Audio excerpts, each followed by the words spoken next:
En el mundo antiguo, el sonido de una trompeta nunca era decorativo. Cuando un shofar sonaba sobre los muros de una ciudad, significaba una cosa: algo terrible está llegando. En Jericó, 7 trompetas trajeron destrucción total. En el monte Sinaí, una única trompeta hizo que un pueblo entero temblara de miedo.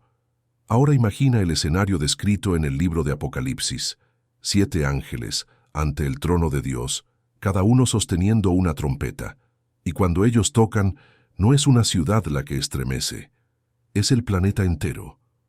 Existe una tendencia moderna de tratar el libro de Apocalipsis como un gran poema simbólico, una especie de ficción mística que no necesita ser llevada al pie de la letra. Mucha gente lee los capítulos 8, 9, 10 y 11 como si fueran metáforas elaboradas, alegorías desconectadas de cualquier realidad futura. Pero cuando te detienes, lees con atención y comparas cada trompeta con lo que la ciencia moderna ya sabe sobre catástrofes planetarias, la historia cambia completamente de tono. Porque lo que Juan describe en aquella isla rocosa del mar Egeo no se parece a la fantasía.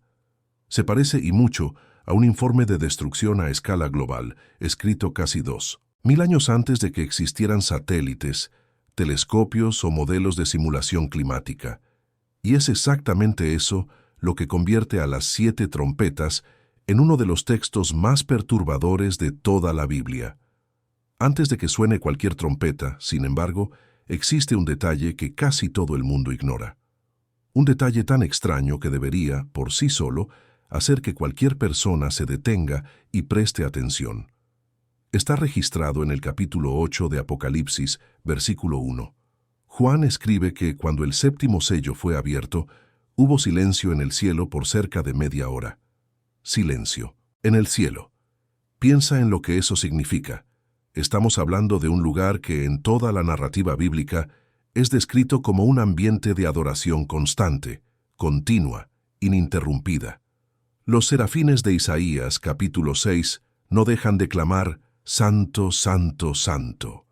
Los 24 ancianos de Apocalipsis, capítulo 4, se postran continuamente ante el trono. Los 4 seres vivientes no descansan día y noche. Es un lugar donde la adoración nunca cesa. Y de repente, todo se detiene. Media hora de silencio absoluto. Ningún cántico, ningún clamor, ninguna voz seráfica. Nada. Es como si toda la corte celestial, ángeles, arcángeles, serafines, querubines, ancianos, todos, contuviera el aliento ante lo que estaba a punto de suceder. Si el propio cielo hizo silencio, es porque lo que viene a continuación no es poesía, es juicio. Y entonces, los 7 ángeles reciben las 7 trompetas. Para entender el peso de lo que Juan registró, necesitas entender quién era él y dónde estaba. Juan, el apóstol, el discípulo a quien Jesús amaba según el evangelio que lleva su nombre, fue exiliado en la isla de Patmos alrededor del año 95 después de Cristo, durante el reinado del emperador romano Domiciano. Patmos no era un destino turístico, era una isla volcánica árida, con aproximadamente 34 kilómetros cuadrados, poco mayor que muchos barrios de ciudades modernas, usada por el Imperio Romano como colonia penal. Cuando Roma quería silenciar a alguien sin ejecutarlo, lo enviaba a una isla así, sin recursos, sin comodidad, sin posibilidad de influencia. Juan tenía probablemente más de 80 años cuando fue deportado allí. Ya había visto Jerusalén ser destruida por los romanos en el 70 después de Cristo. Ya había presenciado el martirio de prácticamente todos los demás apóstoles. Pedro, crucificado cabeza abajo. Pablo, decapitado en Roma. Santiago, muerto a filo de espada. Andrés, Felipe, Bartolomé, todos eliminados de formas brutales por el imperio o por autoridades locales. Juan era el último, el sobreviviente. Y Roma decidió que la mejor forma de lidiar con él era el aislamiento total. Fue en ese escenario, solo anciano exiliado en una roca en medio del mar Egeo, que Juan recibió la revelación más detallada y aterradora sobre el futuro de la humanidad jamás registrada en cualquier texto religioso del mundo antiguo. Y las 7 trompetas son el corazón de esa revelación, pero las trompetas no surgen de la nada, forman parte de una estructura mayor. El libro de Apocalipsis presenta 3 series de juicios progresivos, 7 sellos, 7 trompetas y 7 copas. Cada serie es más intensa que la anterior. Los sellos afectan a 1/4 de la tierra. Las trompetas afectan a 1/3. Las copas afectan a la totalidad.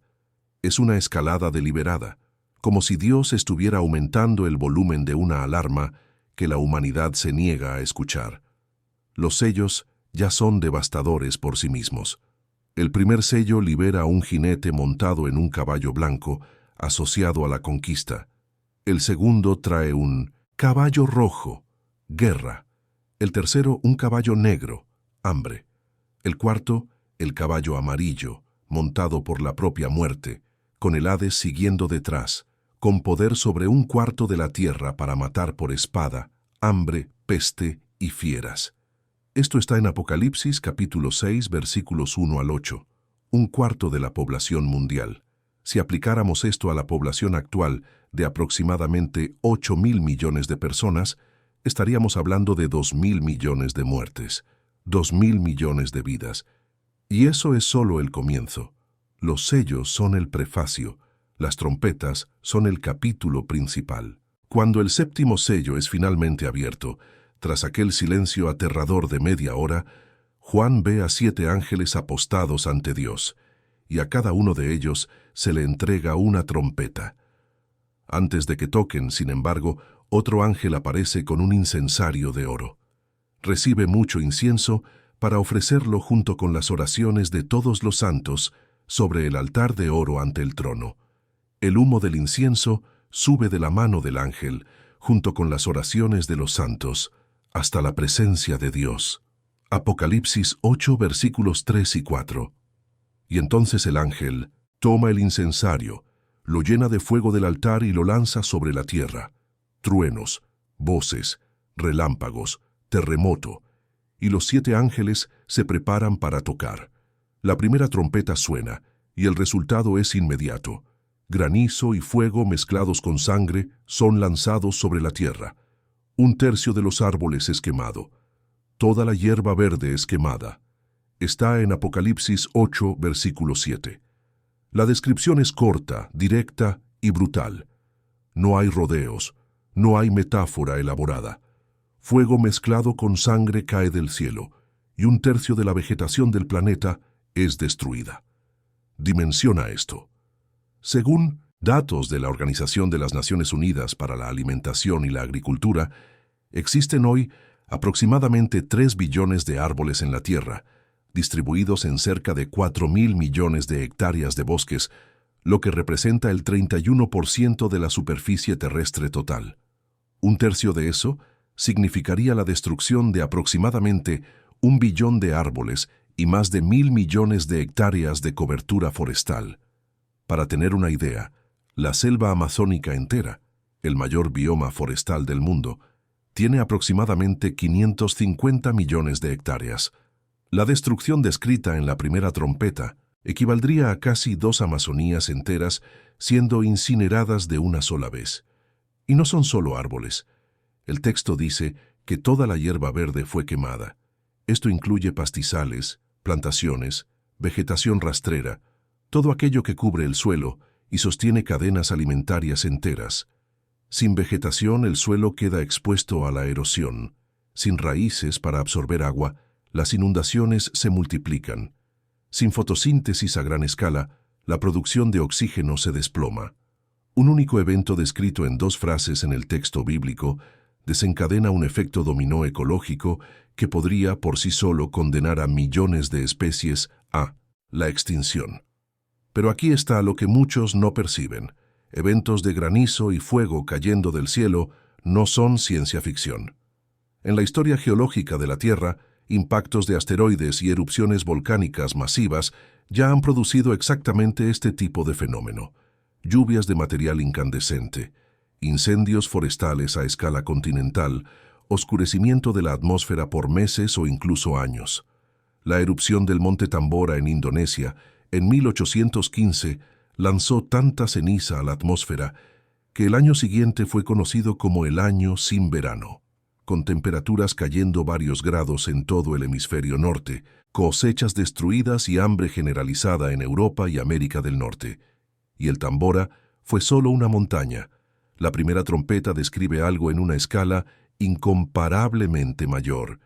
Entonces la segunda trompeta suena, y el escenario cambia de los cielos a los océanos.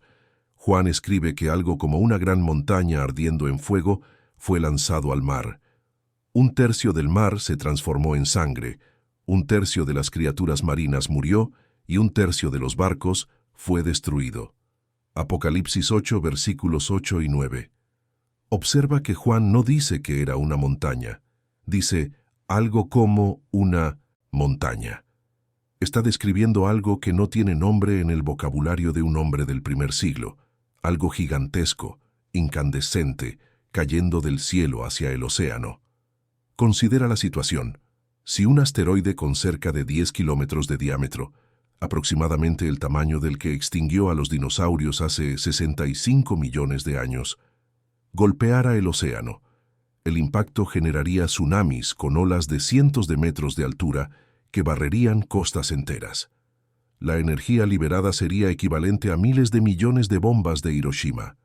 El agua alrededor del punto de impacto herviría instantáneamente. La vida marina en 1960, un área de miles de kilómetros cuadrados, sería aniquilada en minutos, y los detritos lanzados a la atmósfera bloquearían la luz solar por meses. Un tercio de las criaturas del mar. Existen estimaciones de que los océanos albergan entre 700.000 y 1 millón de especies diferentes, con poblaciones en el orden de los billones de organismos individuales. Un tercio de eso representa una extinción marina en masa sin precedentes en la historia humana, algo que solo encuentra paralelo en los grandes eventos de extinción del registro fósil, como la extinción Permiano-Triásico de hace 252 millones de años, que eliminó cerca del 96% de toda la vida marina, y un tercio de los barcos destruidos. En el mundo actual, existen aproximadamente 100.000 barcos comerciales operando en los océanos en cualquier momento, transportando cerca del 90% de todo el comercio global. Si un tercio de la flota naval mundial fuera eliminada en un solo evento, la economía global entraría en colapso inmediato. Las cadenas de suministro se cortarían. Puertos enteros quedarían inaccesibles. Naciones enteras, especialmente islas y países dependientes de la importación, enfrentarían desabastecimiento en cuestión de semanas. Y todo esto es solo la segunda trompeta. La tercera trompeta cambia el objetivo nuevamente. Esta vez no es la tierra ni el mar, es el agua dulce. Apocalipsis 8, versículos 10 y 11. Una gran estrella, ardiendo como una antorcha, cae del cielo sobre un tercio de los ríos y sobre las fuentes de las aguas. El nombre de la estrella es ajenjo, en griego absintos, en algunas traducciones amargura, y un tercio de las aguas se vuelve amargo, y muchos hombres murieron a causa de las aguas, porque se volvieron amargas. Este es el momento en que la narrativa de Apocalipsis alcanza un nivel de especificidad que es difícil de ignorar. Juan no solo describe una catástrofe genérica en las aguas, da un nombre al agente causante, ajenjo, y especifica el efecto. Las aguas se volvieron amargas, es decir, tóxicas, envenenadas, impropias para el consumo. Las personas mueren no por ahogamiento, no por tsunamis, sino por beber agua contaminada. Piensa en el escenario. Hoy, aproximadamente el 71% de la superficie de la Tierra está cubierta por agua, pero solo el 2,5% de toda el agua del planeta es dulce. Y de ese 2,5%, casi el 69%, está atrapada en glaciares y casquetes polares, inaccesible para el consumo humano directo. El agua dulce disponible en ríos, lagos y acuíferos subterráneos representa menos del 1% de toda el agua de la Tierra. Ahora imagina un tercio de eso siendo envenenado. Sería una crisis hídrica de proporciones inimaginables. Según la Organización Mundial de la Salud, cerca de 2.000 millones de personas en el mundo ya viven en regiones con escasez de agua.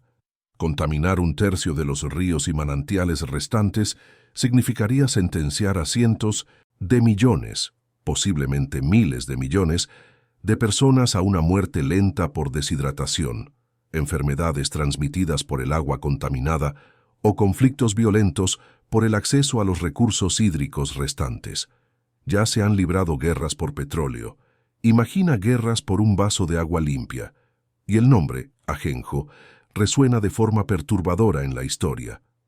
La palabra griega absintos se refiere a la planta artemisia, conocida por su sabor extremadamente amargo. En ucraniano esa misma planta es llamada Chornobyl. Chernóbil. Cuando el reactor número 4 de la central nuclear de Chernóbil explotó el 26 de abril de 1986, la contaminación radiactiva se extendió por ríos y embalses de agua en vastas áreas de Ucrania, Bielorrusia y Rusia. Las aguas quedaron literalmente envenenadas.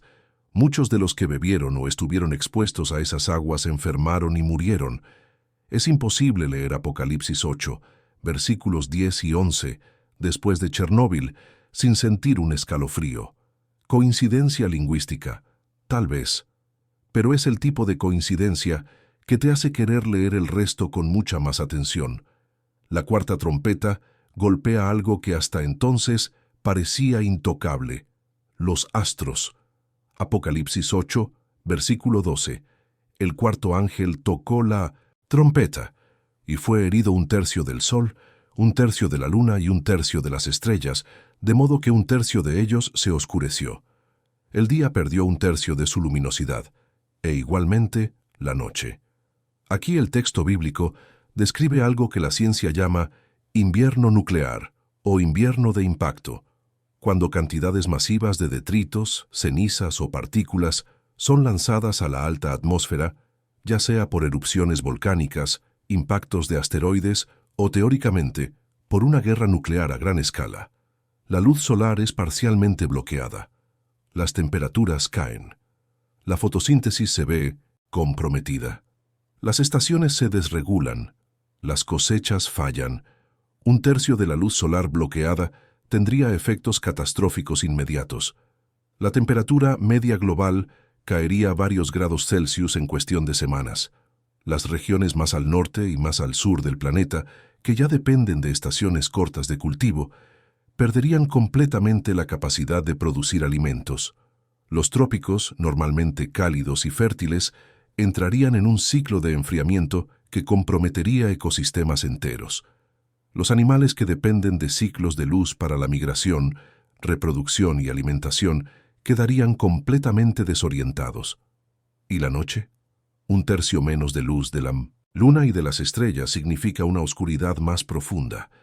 Puede parecer un detalle menor, pero para civilizaciones que dependían, y en muchas partes del mundo aún dependen, de la luz nocturna natural para la navegación, la agricultura y la seguridad, esto representaría un aumento drástico en los riesgos de accidentes, desorientación y vulnerabilidad ante depredadores, tanto animales como humanos.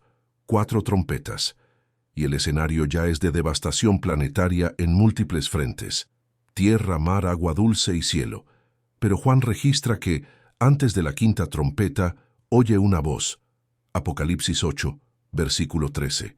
Un ángel, o en algunas traducciones un águila, vuela por en medio del cielo clamando a gran voz: ¡ay, ay, ay de los que habitan sobre la tierra, a causa de los restantes toques de trompeta de los 3 ángeles que aún han de tocar! 3 ayes, 3 avisos, porque lo que viene a continuación es peor, mucho peor. La quinta trompeta abre una dimensión completamente diferente de la destrucción. Hasta ahora, las 4 primeras trompetas trataron con catástrofes naturales a escala global: fuego, impacto, envenenamiento, oscurecimiento. A partir de la quinta, el enfoque cambia. Ya no son elementos de la naturaleza los que son golpeados, son personas, directamente, y el agente de la destrucción no viene del cielo natural, viene del abismo. Apocalipsis 9, versículos 1 al 12, describe la escena. El quinto ángel toca, y Juan ve una estrella que había caído del cielo a la tierra. A esta estrella se le da la llave del pozo del abismo.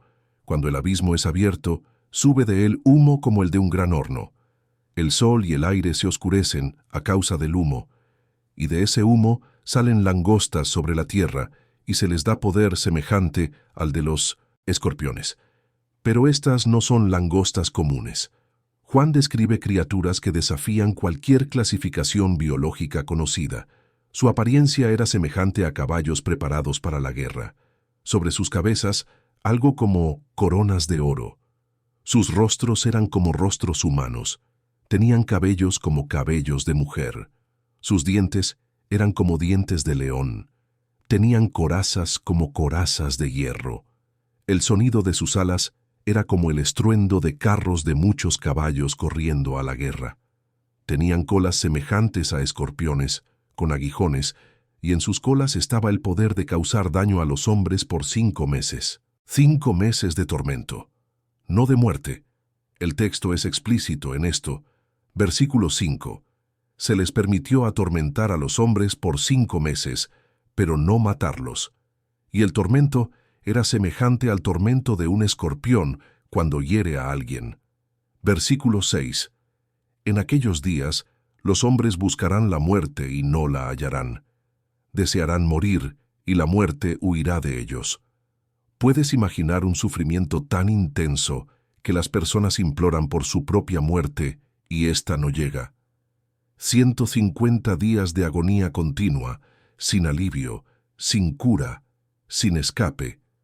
Para ponerlo en perspectiva, la picadura de un escorpión de la especie Androctonus, que en griego significa literalmente matador de hombres, causa un dolor insoportable que puede durar de 24 a 72 horas, acompañado de convulsiones, dificultad respiratoria y sensación de muerte inminente.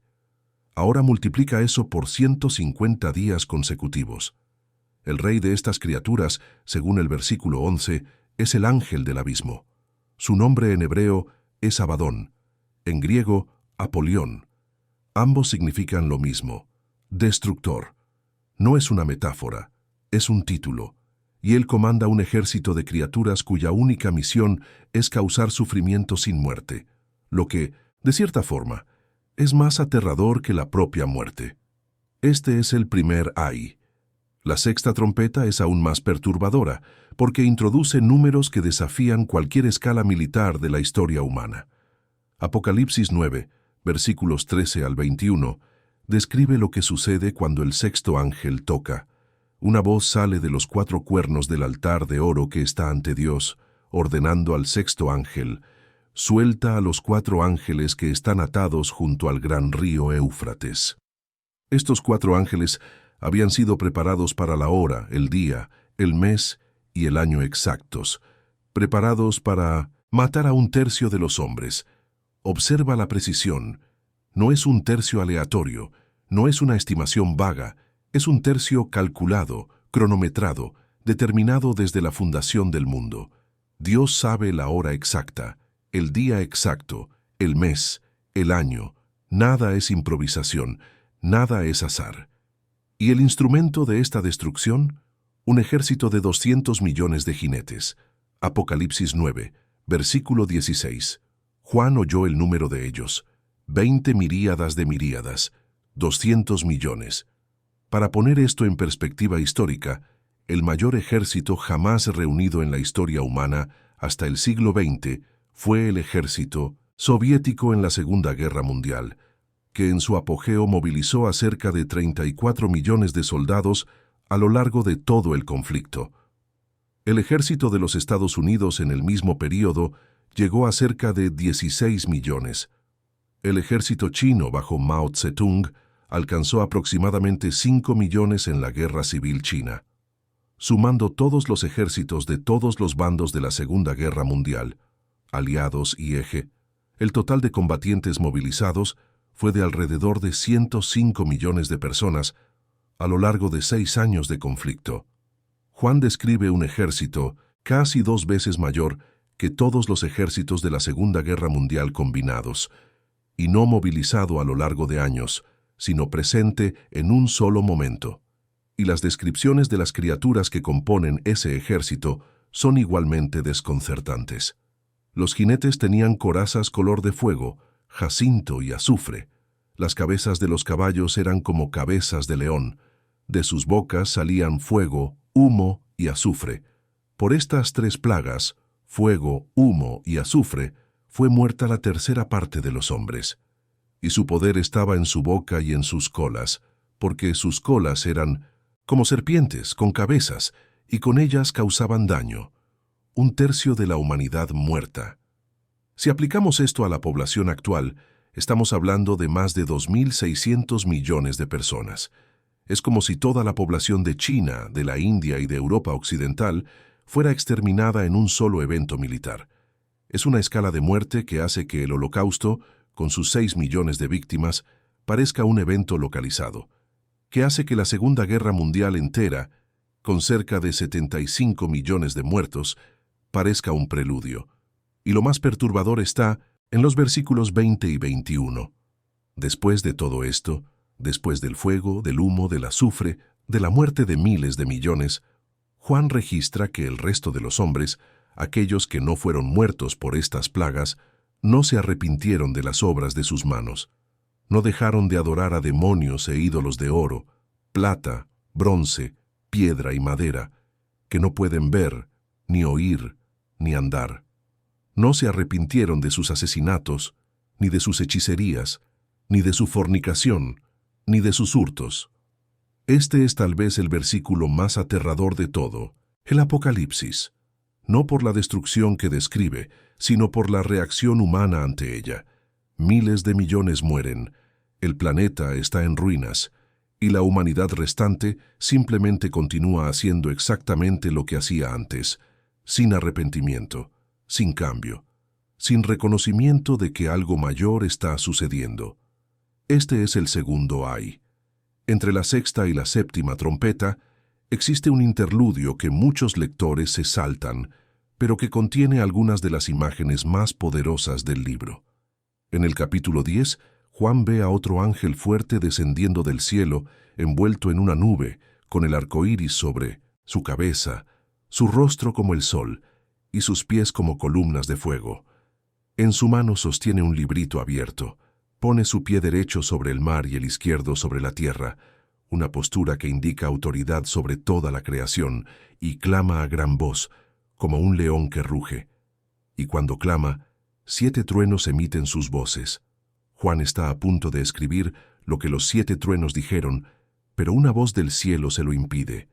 Sella las cosas que los 7 truenos han dicho, y no las escribas.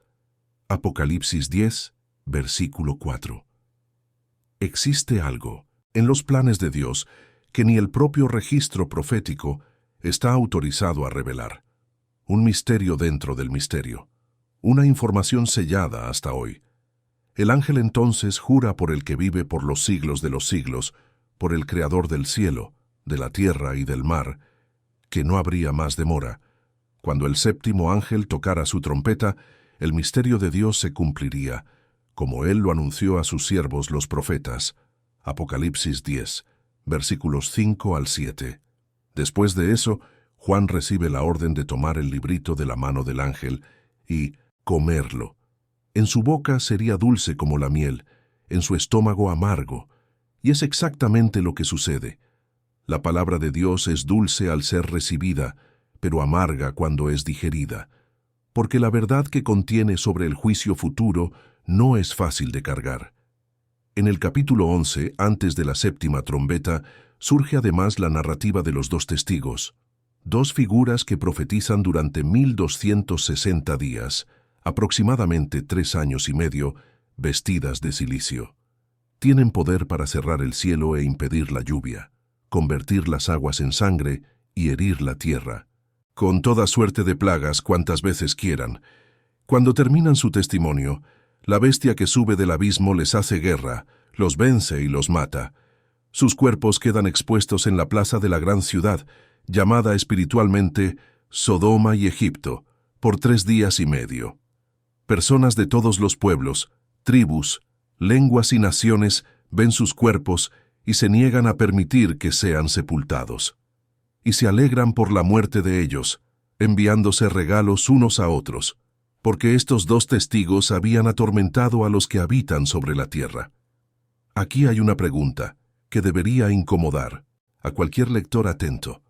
¿Cómo es que personas de todos los pueblos, tribus, lenguas y naciones lograrían ver dos cuerpos yaciendo en una plaza al mismo tiempo? En el primer siglo, cuando Juan escribió esto, la idea era tecnológicamente imposible. Una noticia tardaba semanas o meses en cruzar fronteras. La comunicación instantánea global simplemente no existía. Pero hoy cualquier evento puede ser transmitido en vivo para miles de millones de personas simultáneamente, a través de satélites y teléfonos inteligentes. Lo que era inconcebible en el 95 después de Cristo es rutina en cualquier día hábil del siglo XXI.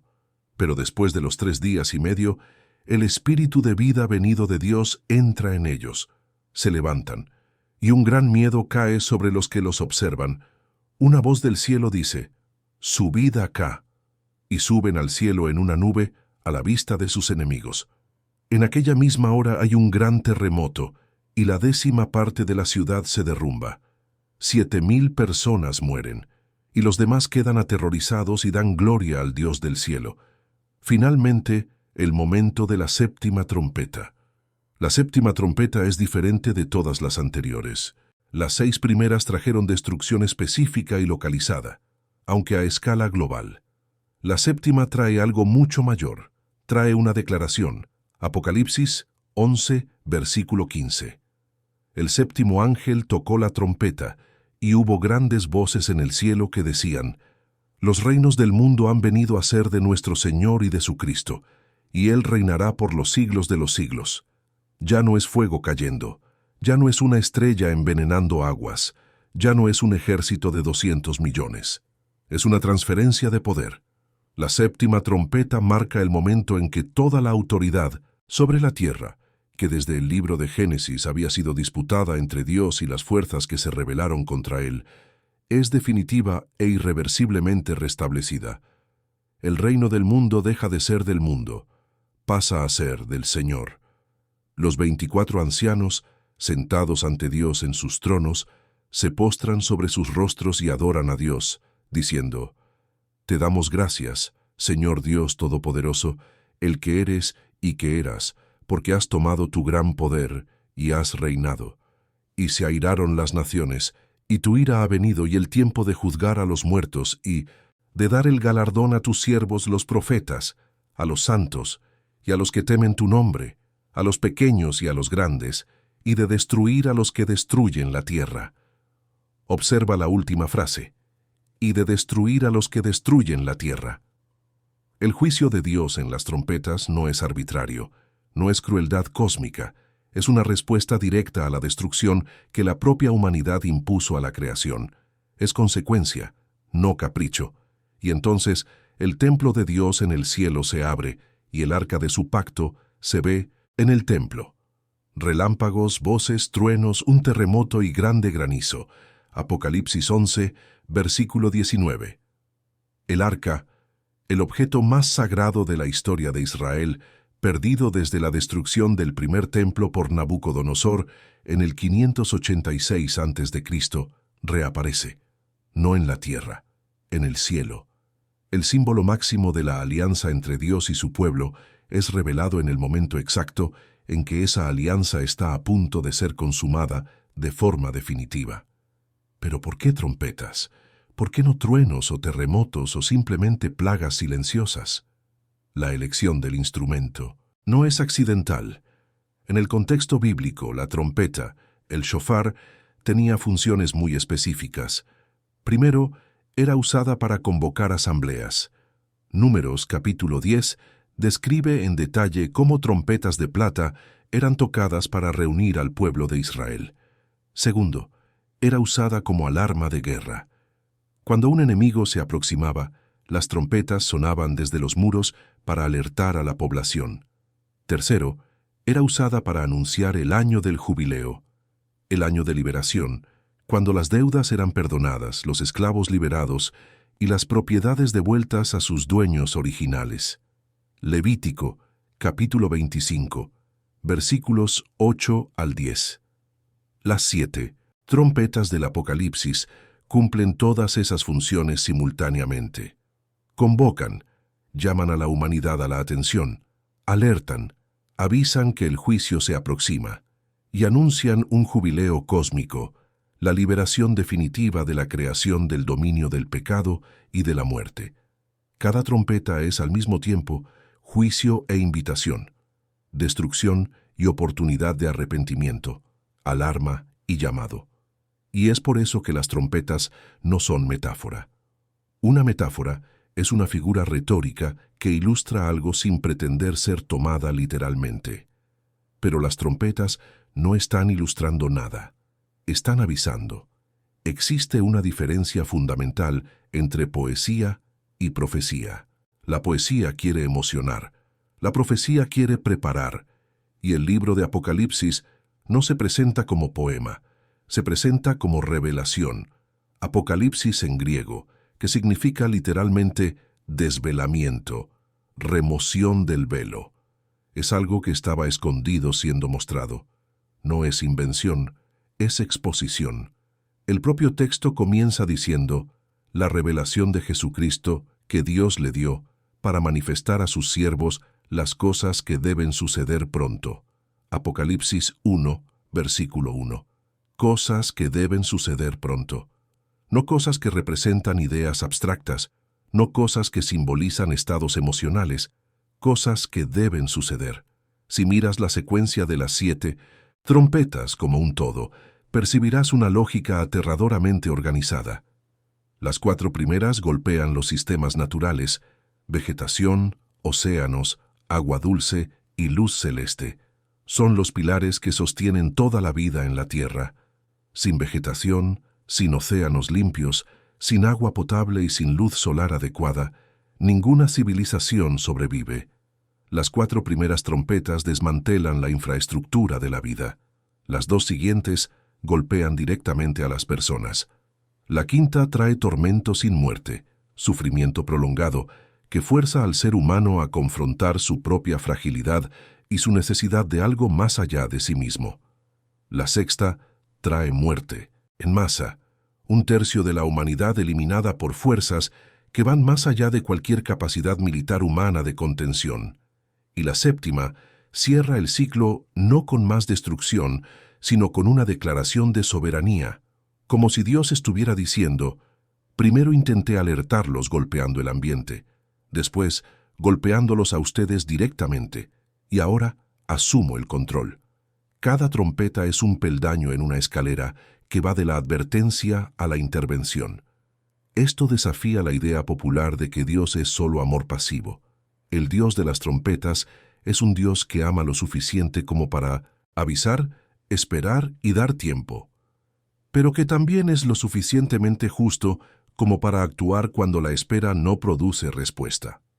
La paciencia divina en las Escrituras es siempre retratada como teniendo un límite, no porque Dios pierda la calma, sino porque la justicia eventualmente demanda acción. Es imposible leer la secuencia de las trompetas sin trazar paralelos con lo que ya sucede en el mundo hoy. Incendios forestales que destruyen millones de hectáreas al año. Acidificación de los océanos que amenaza arrecifes de coral enteros. Crisis hídricas que afectan a miles de millones de personas. Eventos climáticos extremos que alteran patrones de temperatura global. No se trata de forzar el texto bíblico para que encaje en titulares de periódicos, sino de reconocer que los fenómenos descritos en las trompetas no pertenecen al dominio de la fantasía. Son escenarios que la ciencia moderna considera plausibles y, en algunos casos, inevitables a largo plazo. La diferencia es que en las trompetas, estos eventos no son graduales, son repentinos, concentrados, simultáneos. Es como si toda la degradación que la humanidad tarda siglos en causar al planeta fuera comprimida en eventos únicos de proporción cataclísmica, desencadenados no por procesos naturales lentos, sino por intervención sobrenatural directa. Y es aquí donde entra la parte más difícil de aceptar para la mente moderna. Vivimos en una era que se ha acostumbrado a explicar todo por causas naturales. Si el bosque se quema, es cambio climático. Si el océano se calienta, son emisiones de carbono. Si el agua está contaminada, es contaminación industrial. Y esas explicaciones son válidas. Pero las trompetas proponen algo adicional, que existe un momento en que Dios permite que los sistemas naturales entren en colapso acelerado como forma de juicio, no en contradicción con la ciencia, sino por encima de ella, usando los propios mecanismos que creó, fuego, impacto, contaminación, oscurecimiento, como instrumentos de un propósito mayor. Esto no es anticiencia, es supraciencia. Es la afirmación de que el universo material no es la capa final de la realidad, sino solo la superficie de algo mucho más profundo. Y antes de que alguien argumente que las trompetas de Apocalipsis son un concepto aislado, sin precedentes bíblicos, vale recordar que Dios ya usó trompetas como instrumento de juicio antes. En la batalla de Jericó, descrita en Josué capítulo 6, 7 sacerdotes cargando 7 trompetas marcharon alrededor de la ciudad por 7 días. En 1900, el 7º día dieron 7 vueltas. Las trompetas sonaron, el pueblo gritó y los muros de Jericó se derrumbaron. Una ciudad entera destruida por el sonido de trompetas y por la obediencia de un pueblo. En el monte Sinaí, cuando Dios descendió para entregar la ley a Moisés, Éxodo capítulo 19, describe que hubo truenos, relámpagos, una nube espesa sobre el monte y un sonido de trompeta muy fuerte, de manera que todo el pueblo que estaba en el campamento se estremeció. Versículo 16. El sonido de la trompeta iba aumentando en extremo. Moisés hablaba, y Dios le respondía con voz audible. Versículo 19. El pueblo quedó tan despavorido que pidió a Moisés que fuera él el intermediario, porque no soportaban oír la voz de Dios directamente. En la fiesta de las trompetas, Yom Teruah, descrita en Levítico capítulo 23, versículos 23 al 25, y en Números capítulo 29, versículos 1 al 6, el primer día del 7º mes del calendario hebreo estaba marcado por el toque de trompetas. Era un día de reposo, de memorial y de santa convocación. Esta fiesta es considerada por muchos estudiosos como un presagio profético de los eventos finales, incluyendo la resurrección de los muertos y el arrebatamiento de la iglesia, ambos asociados al sonido de una trompeta. Las trompetas nunca fueron un recurso literario en el texto bíblico. Siempre fueron señales de acción divina real, tangible e histórica. Jericó cayó de verdad. La tierra tembló en el Sinaí de verdad. Y si el patrón se mantiene, las trompetas de Apocalipsis no son ficción. Existe aún una capa que muchos lectores ignoran completamente: la dimensión espiritual detrás de cada trompeta. Las catástrofes naturales, descritas en los capítulos 8 y 9, no son solo eventos físicos, tienen una correspondencia espiritual que el texto deja implícita, pero que se vuelve evidente cuando se lee a la luz del resto de las Escrituras. La destrucción de la vegetación, vida que brota de la tierra, corresponde al juicio de una humanidad que rechazó la vida ofrecida por Dios. El envenenamiento de las aguas, símbolo bíblico de purificación y renovación, refleja el envenenamiento espiritual de una generación que cambió la verdad por la mentira. El oscurecimiento de los astros, fuentes de luz creadas por Dios en el 4º día de la creación, según Génesis capítulo 1, apunta al apagamiento espiritual de un mundo que eligió la oscuridad en 1900 lugar de la luz. Como Jesús mismo dijo en Juan capítulo 3, versículo 19, «Y esta es la condenación, que la luz vino al mundo, y los hombres amaron más las tinieblas que la luz, porque sus obras eran malas». Las trompetas son, en ese sentido, un espejo. Reflejan de vuelta a la humanidad las consecuencias últimas de sus propias elecciones. No son castigos arbitrarios de un Dios distante. Son el resultado inevitable de un mundo que deliberadamente se alejó de la fuente de toda vida, toda pureza y toda luz. Y es justamente por eso que las trompetas existen como trompetas, como sonidos de alerta, no como sentencias silenciosas. Dios podría simplemente actuar sin avisar, podría decretar el juicio y ejecutarlo instantáneamente, sin estruendo, sin señales, sin progresión. Pero no es así como opera en las Escrituras. Antes del diluvio, Noé predicó por 120 años. Antes de la destrucción de Sodoma, Abraham intercedió personalmente. Antes de la caída de Nínive, Jonás fue enviado para predicar arrepentimiento. Antes de la destrucción de Jerusalén por los babilonios, Jeremías profetizó por más de 40 años. El patrón es siempre el mismo: aviso, espera, oportunidad de cambio. Y solo entonces, acción. Las trompetas siguen este patrón al pie de la letra.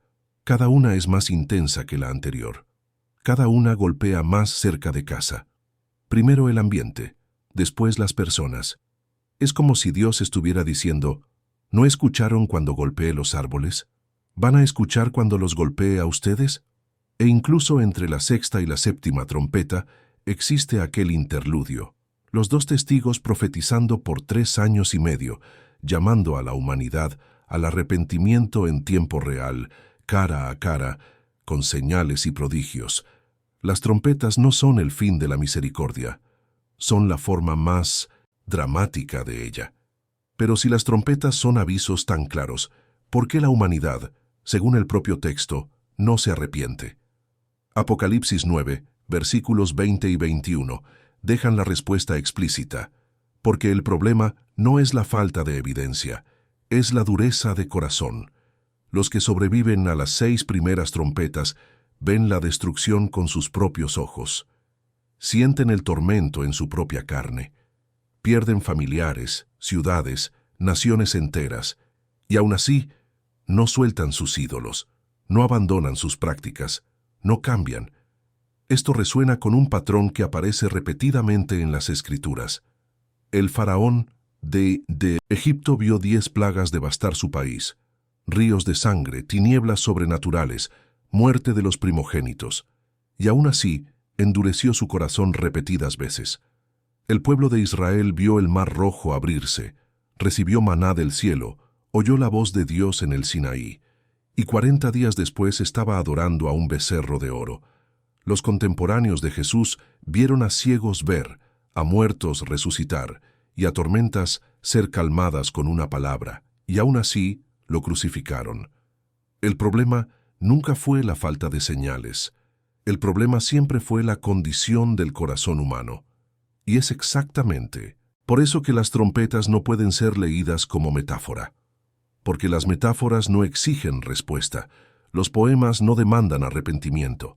Las alegorías no matan a miles de millones de personas.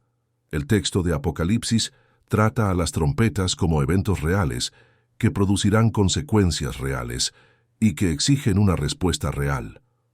Hoy, ahora, antes de que el sonido comience. Un detalle geográfico de la sexta trompeta merece atención especial: el río Éufrates. Es a las orillas de este río donde los 4 ángeles están atados. Es a partir de él que el ejército de 200 millones avanza.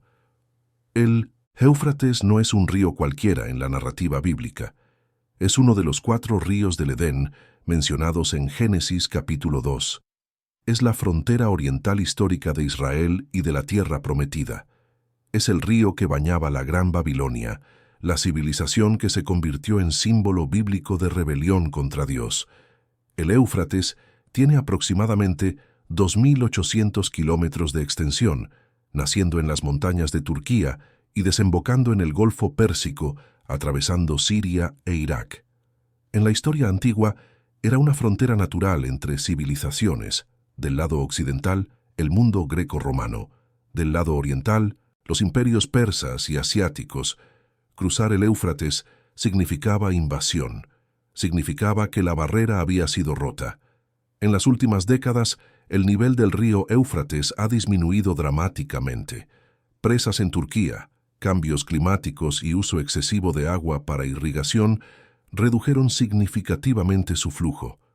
En varias regiones de Irak y Siria, tramos del río que antes eran caudalosos están ahora secos o drásticamente reducidos. Esto tiene consecuencias enormes para las poblaciones locales. Millones de personas dependen del Éufrates para agua potable y agricultura.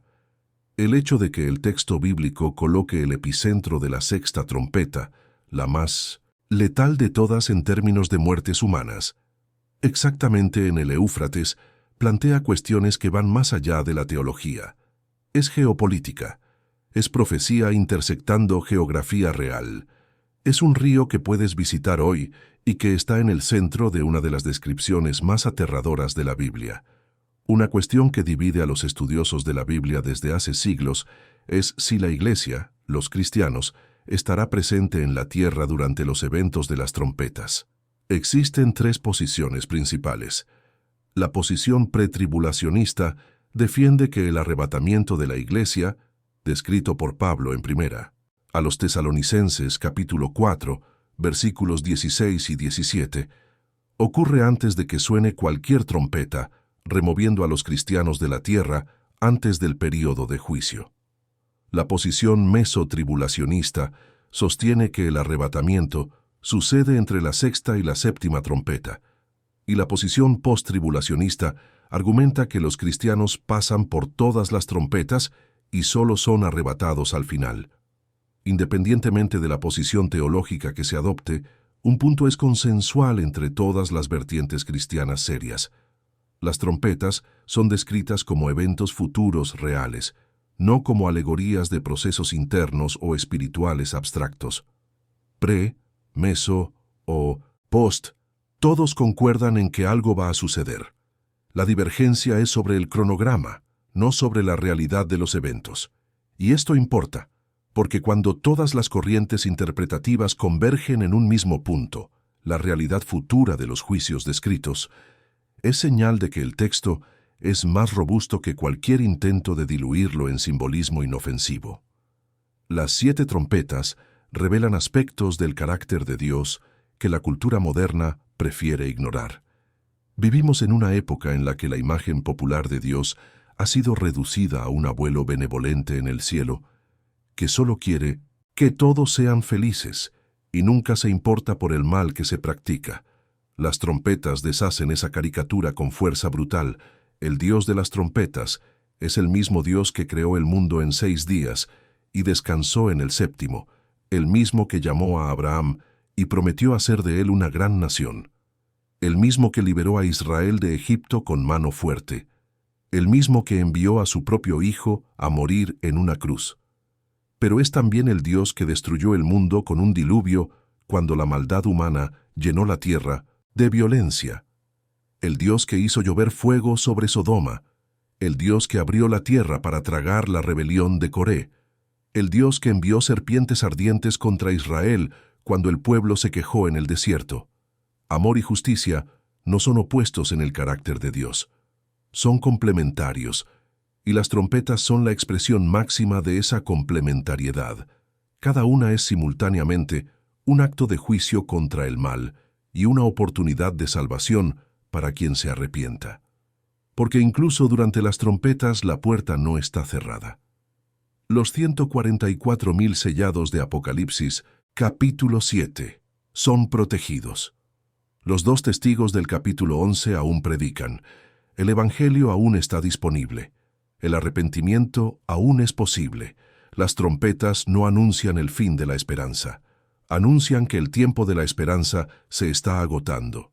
Y aquí llegamos al punto que amarra todo.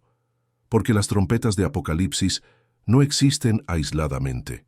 Son parte de una historia que comienza en Génesis y culmina en la vuelta de Cristo. Cada trompeta apunta, en última instancia, a la misma verdad central de toda la Biblia. Sin Jesús no hay escape. Cuando Adán y Eva pecaron, Dios podría haber terminado la historia allí, pero no lo hizo. Prometió un Redentor. Cuando la humanidad se corrompió antes del diluvio, Dios podría haber destruido todo permanentemente, pero preservó a Noé y su familia. Cuando Israel se rebeló repetidamente, Dios podría haber abandonado la alianza, pero envió profeta tras profeta, aviso tras aviso, trompeta tras trompeta, y cuando todo eso no fue suficiente, envió a su propio Hijo. Jesús es el último recurso antes del último juicio. La cruz es la última oferta antes de las trompetas. La sangre derramada en el Calvario es el precio pagado para que cualquier persona, de cualquier nación, tribu o lengua, pueda oír el sonido de la trompeta no como sentencia, sino como liberación. Pablo escribe en primera a los Corintios capítulo 15, versículos 51 y 52. He aquí, os digo un misterio. No todos dormiremos, pero todos seremos transformados en un momento, en un abrir y cerrar de ojos, a la final trompeta, porque se tocará la trompeta, y los muertos serán resucitados incorruptibles, y nosotros seremos transformados. La última trompeta.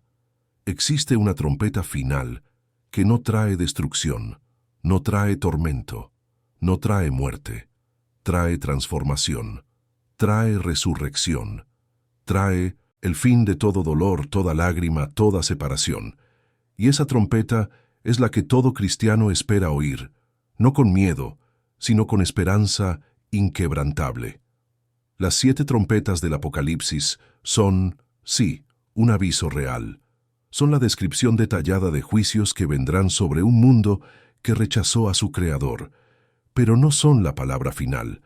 La palabra final es la trompeta que llama a los muertos fuera de las tumbas y a los vivos fuera de este mundo.